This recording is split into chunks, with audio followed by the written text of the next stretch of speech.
بسم اللہ الرحمن الرحیم۔ حضرت جابر رضی اللہ تعالی عنہ کا شمار حضرت محمد صلی اللہ علیہ وآلہ وسلم کے جلیل القدر صحابہ کرام میں ہوتا ہے۔ حضرت جابر رضی اللہ تعالی عنہ کے والد نے غزوہ احد میں شہادت کا شرف حاصل کیا۔ حضرت جابر رضی اللہ تعالی عنہ 9 بہنوں کے اکلوتے بھائی تھے۔ والد کی شہادت پانے کے بعد گھر کی ساری ذمہ داری حضرت جابر رضی اللہ تعالی عنہ پر آ گئی۔ حضرت جابر رضی اللہ تعالی عنہ کے والد گرامی نے بہت سے لوگوں کا قرض بھی ادا کرنا تھا، وہ بھی ذمہ داری جابر رضی اللہ تعالی عنہ پر عائد ہو گئی۔ جب حضرت محمد صلی اللہ علیہ وآلہ وسلم ایک جنگ کے لیے تشریف لے گئے تو آپ صلی اللہ علیہ وآلہ وسلم کے ساتھ حضرت جابر رضی اللہ تعالی عنہ بھی تھے۔ حضرت جابر رضی اللہ تعالی عنہ کی اونٹنی بہت ہی سست تھی، جس کی وجہ سے حضرت جابر رضی اللہ تعالی عنہ قافلے سے پیچھے رہ گئے۔ حضرت محمد صلی اللہ علیہ وآلہ وسلم کی یہ عادت تھی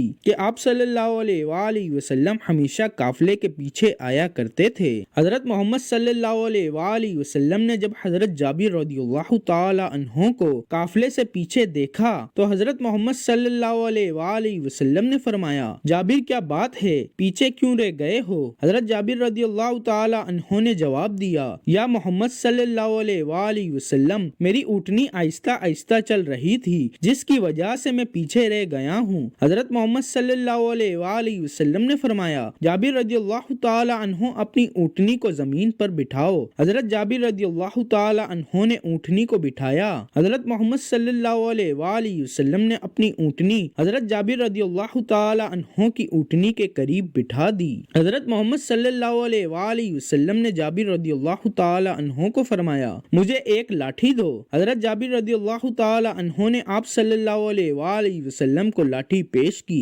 حضرت محمد صلی اللہ علیہ وآلہ وسلم نے لاٹھی سے اونٹنی کو آہستہ آہستہ چند ضربیں لگائیں، جس ضرب کے ڈر سے اونٹنی کھڑی ہو کر بھاگنے لگی۔ اب حضرت جابر رضی اللہ تعالی عنہ اور حضرت محمد صلی اللہ علیہ وآلہ وسلم ساتھ ساتھ چلنے لگے۔ اس وقت حضرت جابر رضی اللہ تعالی عنہ کی نئی شادی ہوئی تھی۔ حضرت محمد صلی اللہ علیہ وآلہ وسلم نے حضرت جابر رضی اللہ تعالی عنہ کو فرمایا، جابر رضی اللہ تعالی عنہ کیا شادی کر لی؟ حضرت جابر رضی اللہ تعالی عنہ نے فرمایا، جی حضور کر لی ہے۔ حضرت محمد صلی اللہ علیہ وآلہ وسلم نے دریافت کیا، شادی کنواری لڑکی سے کی ہے یا طلاق یافتہ لڑکی سے؟ حضرت جابر رضی اللہ تعالی عنہ نے جواب میں کہا، یا محمد صلی اللہ علیہ وآلہ وسلم، طلاق یافتہ لڑکی سے۔ حضور کو تعجب ہوا کہ نوجوان کنوارا آدمی پہلی شادی کے لیے عام طور پر کنواری عورت ہی چاہتا ہے۔ آپ نے کہا، بھلا کنواری عورت سے شادی کرتے جو تم سے کھیلتی اور تم اس سے ہنسی مذاق کرتے؟ حضرت جابر رضی اللہ تعالی عنہ نے وجہ بیان کی کہ اے اللہ کے رسول، آپ تو جانتے ہیں کہ میرے والد غزوہ احد میں 9 بیٹیاں چھوڑ کر شہید ہو گئے ہیں، جن کا میرے سوا کوئی نہیں۔ مجھے یہ بات اچھی نہیں لگی کہ انہی جیسی ہم عمر کسی نوجوان لڑکی سے شادی کر لوں اور سارا دن آپس میں لڑتی جھگڑتی رہا کریں۔ اس لیے میں نے بڑی عمر کی عورت سے شادی کی ہے، جو ماں کی طرح میری بہنوں کو سنبھالے گی، ان کی کنگھی پٹی کرے گی اور انہیں صاف ستھرا رکھے گی۔ حضور نے دیکھا کہ ان کے روبرو ایک ایسا نوجوان کھڑا ہے جس نے صرف اپنی بہنوں کی خاطر جوانی کے پرکیفیت جذبات کی قربانی دی۔ آپ نے حضرت جابر رضی اللہ تعالی عنہ سے دل لگی کرتے ہوئے کہا، شاید ہم مدینے کے قریب پہنچ کر سیرا میں پڑاؤ کریں اور تمہاری بیوی کو ہمارے آمد کی خبر ہو اور وہ تمہارے لیے تکیے سجا کر رکھے۔ حضرت جابر رضی اللہ تعالی عنہ نے کہا، یا محمد صلی اللہ علیہ وآلہ وسلم، ہمارے گھر میں تکیہ نہیں ہیں۔ حضرت محمد صلی اللہ علیہ وآلہ وسلم نے فرمایا کہ انشاءاللہ تمہارے گھر میں تکیے آ جائیں گے۔ حضرت محمد صلی اللہ علیہ وآلہ وسلم حضرت جابر رضی اللہ تعالی عنہ کی مالی مدد کرنا چاہتے تھے۔ حضرت محمد صلی اللہ علیہ وآلہ وسلم نے حضرت جابر رضی اللہ تعالی عنہ سے دریافت کیا، کیا آپ رضی اللہ تعالی عنہ مجھے اپنی اونٹنی فروخت کرنا چاہتے ہو؟ حضرت جابر رضی اللہ تعالی عنہ نے فرمایا، جی ہاں یا محمد صلی اللہ علیہ وآلہ وسلم۔ حضرت جابر رضی اللہ تعالی عنہ نے دریافت کیا، یا محمد صلی اللہ علیہ وآلہ وسلم، کتنے کی؟ حضرت محمد صلی اللہ علیہ وآلہ وسلم نے فرمایا، 1 درہم کی۔ حضرت جابر رضی اللہ تعالی عنہ نے کہا، یا محمد صلی اللہ علیہ وآلہ وسلم،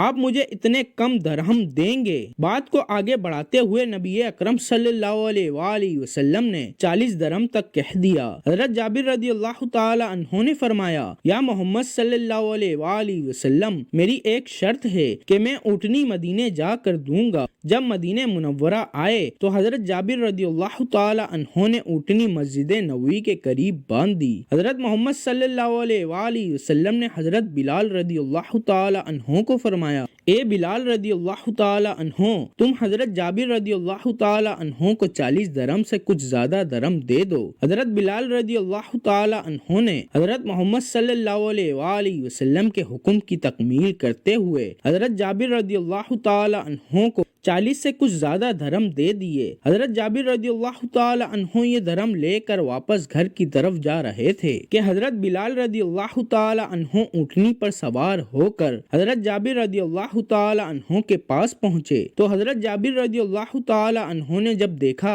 کہ میری اونٹنی واپس کرنے حضرت بلال رضی اللہ تعالی عنہ میرے پاس آئے ہیں تو حضرت جابر رضی اللہ تعالی عنہ نے سوچا کہ اللہ کے نبی صلی اللہ علیہ وآلہ وسلم کو سودا اچھا نہیں لگا، انہوں نے میری اونٹنی واپس کر دی۔ حضرت بلال رضی اللہ تعالی عنہ نے حضرت جابر رضی اللہ تعالی عنہ کو فرمایا کہ حضرت محمد صلی اللہ علیہ وآلہ وسلم نے حکم دیا ہے کہ اونٹنی حضرت جابر رضی اللہ تعالی عنہ کے حوالے کر آؤ۔ یہ سن کر حضرت جابر رضی اللہ تعالی عنہ حضرت محمد صلی اللہ علیہ وآلہ وسلم کی بارگاہ میں پیش ہو کر کہنے لگے، یا محمد صلی اللہ علیہ وآلہ وسلم، کیا آپ کو یہ اونٹنی پسند نہیں آئی؟ حضرت محمد صلی اللہ علیہ وآلہ وسلم نے مسکراتے ہوئے فرمایا، تم کیا سمجھتے ہو میں نے تم سے بھاؤ تاؤ اس لیے کیا تھا کہ تمہارا اونٹ حاصل کر لوں۔ ہر ایک سے اس کے مناسب گفتگو کرنا سنت نبوی ہے۔ صدقہ و خیرات اس طرح کریں کہ لینے والے کو شرمندگی محسوس نہ ہو۔ قربان جائیں حضرت محمد صلی اللہ علیہ وآلہ وسلم کے اخلاق پر، جس نے حضرت جابر رضی اللہ تعالی عنہ کے من پسند موضوع پر آغاز فرمایا اور جب صدقہ کرنا چاہا تو اس صدقے کو بڑی محبت کے ساتھ پیش کیا۔